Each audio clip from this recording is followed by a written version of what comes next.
Hi, it's me Nithya. ஐயோ, எல்லோரும் எப்படி இருக்கீங்கன்னு மறக்காமல் கமெண்ட் செக்ஷனில் சொல்லுங்கள். வாங்க நம்ம வந்துட்டு இன்றைக்கான கதைக்குள்ளே போகலாம்.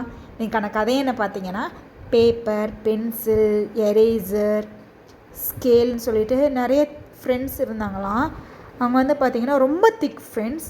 எவ்வளோ திக் ஃப்ரெண்ட்ஸ்னு வந்து பார்த்திங்கன்னா, ஒருத்தர் விட்டு இன்னொருத்தர் இருக்கவே மாட்டாங்கன்ற அளவுக்கு திக் ஃப்ரெண்ட்ஸாக இருந்தாங்களாம்.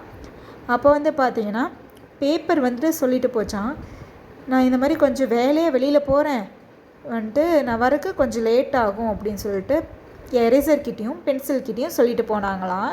இப்படி போகிற வழியில் பார்த்தீங்கன்னா என்ன ஆச்சுன்னா, ஒரு கொஞ்சம் சின்ன சின்ன கல்லுங்கள்லாம் இருப்பாங்களே, ஸ்டோன்ஸ் எல்லாம், அவங்க எல்லோரும் சேர்ந்து என்ன பண்ணிகிட்டு இருக்காங்கன்னா, சிசரை வந்துட்டு புள்ளி பண்ணிகிட்டு இருந்தாங்களாம். நான் உன்னை அடித்து தூக்கி போட்டுருவேன் அப்படின்னு சொல்லிட்டு வந்துட்டு மிரட்டிட்டு இந்த மாதிரி இருந்தாங்களாம். அதை பார்த்துட்டு பேப்பருக்கு ரொம்ப கோவம் வந்துருச்சான். கோவம் வந்த உடனே என்ன பண்ணாங்களாம், போய் எதுக்கு வந்துட்டு சிசரை மிரட்டிகிட்டு இருக்கீங்க, உங்களை நான் என்ன பண்ணுறேங்க பாருங்கள் அப்படின்னு சொல்லிட்டு எல்லாத்துக்கூடையும் சண்டை போட்டு சிசரை காப்பாற்றி கூட்டிகிட்டு வந்துட்டாங்களாம். இப்போ சிசர் சொன்னாங்களாம், thank you so much for protecting me, என்னை ப்ரொடெக்ட் பண்ணதுக்கு ரொம்ப ரொம்ப தேங்க்யூ அப்படின்னு சொன்னாங்களாம். இப்போ சொன்னாங்களாம், உனக்கு ஃப்ரெண்ட்ஸ் யாராச்சும் இருக்காங்களா, நான் உன்னை எங்கே கூட்டிகிட்டு போய் விடுறதுன்னு சொல்லி நானே கூட்டிகிட்டு போய் விட்டுறேன் அப்படின்னு சொன்னாங்களாம். இப்போ சொன்னாங்களாம், எனக்கு ஃப்ரெண்ட்ஸ் யாருமே இல்லை அப்படின்னு சிசர் சொன்னாங்களாம். சிசர் சொல்கிறத கேட்டுட்டு ரொம்ப பேப்பருக்கு ரொம்ப கஷ்டமாக இருந்துச்சான். இனிமேலிருந்து நான் உனக்கு ஃப்ரெண்டாக இருக்கேன், நீ கவலைப்படணும்னு அவசியமே இல்லை, இனிமேல் யாருமே உனக்கு ஃப்ரெண்ட் இல்லைன்னு நீ சொல்லாத அப்படின்னு சொன்னாங்களாம். அப்புறம் வந்து பார்த்திங்கன்னா அங்கேருந்து கூட்டிகிட்டு போனாங்களாம். அங்கேருந்து கூட்டிகிட்டு போனோன்னையும் பென்சில் கிட்ட, எரேசர் கிட்ட, ஸ்கேல் கிட்ட நிறைய அவங்களோட ஃப்ரெண்ட்ஸ் எல்லாத்துக்கிட்டையுமே இன்ட்ரடியூஸ் பண்ணி வச்சாங்களாம். இதுதான் என்னோடய நியூ ஃப்ரெண்டு, பேர் சிசர் அப்படின்னு சொல்லி சொன்னாங்களாம். இதை கேட்டுட்டு எல்லாருமே வந்துட்டு, என்ன எப்படி பேப்பரும் சிசர் எப்படி ஃப்ரெண்டாக இருக்க முடியும்னு சொல்லி ரொம்ப ஆச்சரியப்பட்டாங்களாம்.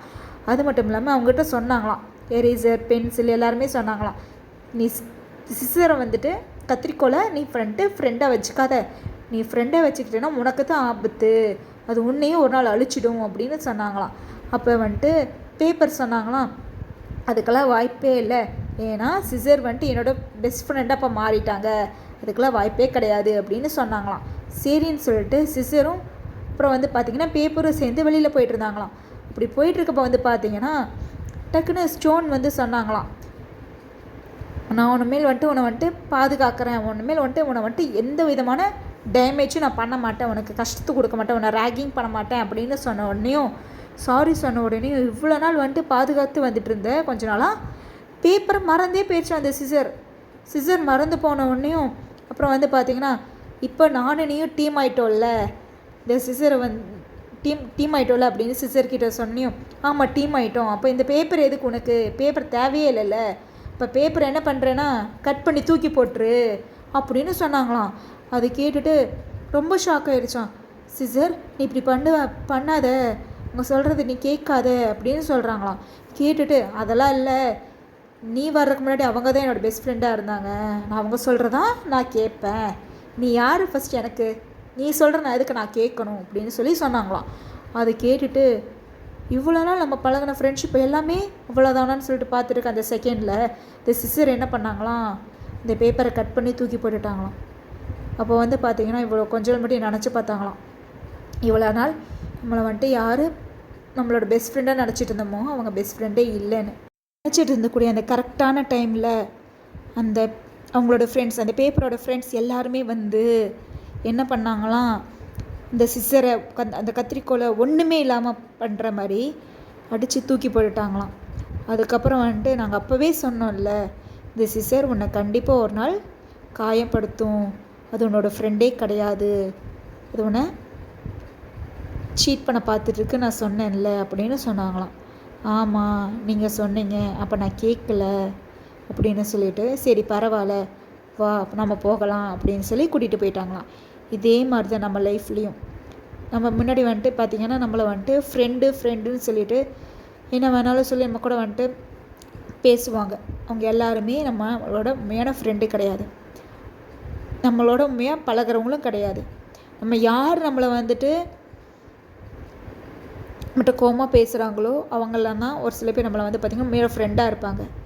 ஒரு எக்ஸாம்பிள் பார்த்தீங்கன்னா, இன்றைக்கி நான் ஒரு பிக்சர் பார்த்தேன். அந்த பிக்சரில் பார்த்தீங்கன்னா குழிக்குள்ளே ஒரு மனுஷன் இருக்கான், அந்த குழிக்கு பக்கத்துலேயே மேலே ஒரு மனுஷன் இருக்காங்க. அந்த மனுஷன் வந்து பார்த்திங்கன்னா அவங்ககிட்ட அவங்க வந்து பார்த்திங்கன்னா ஹெல்ப் வேணும் சொல்லி அந்த குழிக்குள்ளே இருக்கவங்க கேட்குறாங்க. ஆனால் அவங்க ஹெல்ப் பண்ணுறேன்னு சொல்லிட்டு அவங்க ஹெல்ப் பண்ணவே இல்லை. அவங்க நினச்சா ஹெல்ப் பண்ண முடியும். அந்த மேலே இருக்க ஒருத்தர் பக்கத்தில் இருந்தாங்கல்ல, இந்த குழி பக்கத்தில், அவங்க பக்கத்துலேயே தான் அந்த ஏணியும் இருக்குது. ஆனால் அவங்க ஹெல்ப் பண்ணுற மாதிரி நடிக்க தான் செய்கிறாங்களே தவிர அவங்க உண்மையாலுமே ஹெல்ப் பண்ண கிடையாது. அவங்கள வந்துட்டு இனிமேல் அவங்க குழிக்குள்ளே இருக்கிறது எப்படியெல்லாம் பார்த்து ரசிக்கலாம் அப்படின்னு சொல்லிட்டு ரசிக்கிறவங்களாக தான் இருக்காங்க. இந்த கதை உங்களுக்கு பிடிச்சிருந்தா மறக்காமல் லைக் பண்ணுங்கள் அண்ட் ஷேர் பண்ணுங்கள் அண்ட் மறக்காமல் சப்ஸ்கிரைப் பண்ணுங்கள். இதே போல் நிறைய கதைகள் உங்களுக்கு தெரியும் அப்படின்னாலும் கமெண்ட் செக்ஷனில் சொல்லுங்கள். உங்கள்கிட்ட கடைசி ஒரு லைன் சொல்லணும்னு தோணுச்சு. Choose your friends wisely and have a great day.